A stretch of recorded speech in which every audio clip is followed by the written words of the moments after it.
This is life-proof flooring we are installing. This is the first room of 4 we are installing this flooring into.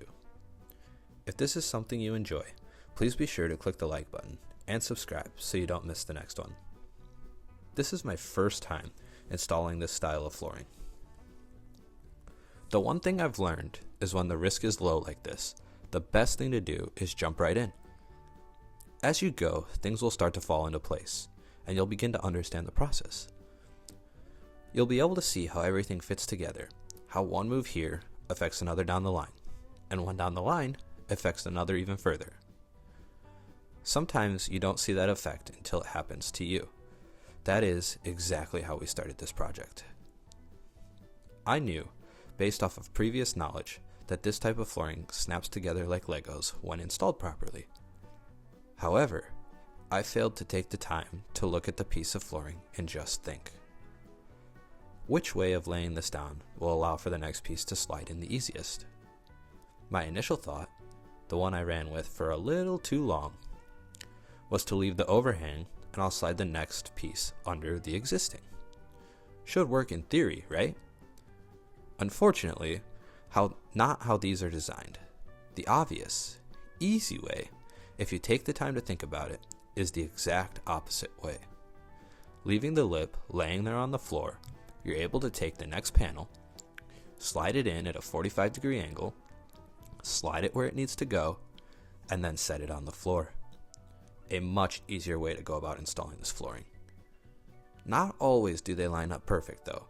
Every once in a while we did have to use the good old trusty mallet, gently persuading them to find their seat. After resolving that issue, everything seemed to be moving slowly. That is, until it is time to really cement this lesson in. Laying the flooring against the already existing tile, I knew all I needed to do was trace it onto the flooring, and then cut along that line. We had already done this once or twice on this flooring. That is, until we got to the very tip of the tile flooring. This was a bit different. I took my scrap piece, traced it out, cut it, came back. Something wasn't right. It matched, but it wasn't exactly right. It needed to wrap around further, so I tried again. Traced it out, cut on the line, came back. And again, it wasn't quite right. I thought to myself, alright, third time's the charm. I have plenty of board left, let's trace it and cut it one more time.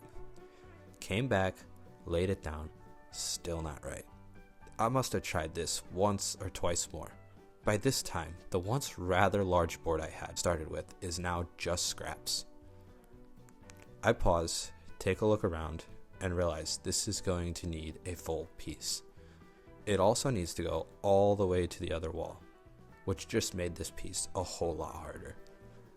I'm still thinking some sort of tracing here, so I lay the board over where it needs to go and lightly tap it to impress the tile edge on the rubber-backed flooring. It didn't really impress well. That's when my dad suggested to use the cardboard and do the same thing. So that's exactly what I do. I grab the cardboard the flooring comes in, cut it apart, lay it over the tile flooring, tap it lightly to get an impression on the cardboard, and then cut along the line. Line up the cardboard on the flooring so it will snap into place once cut, trace it onto the flooring, cut it out, and lay it down. It fits. That solidifies our lesson learned. There's a fine line between getting started and beginning without thinking. Patience is key. Sometimes the best thing to do is nothing and think it through.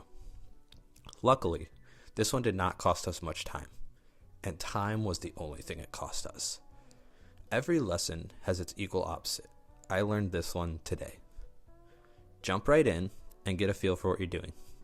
However, once everything is laid out in front of you, take a moment and really think. What is going to be the best plan of attack? What is going to help me now and later to achieve this task efficiently and effectively?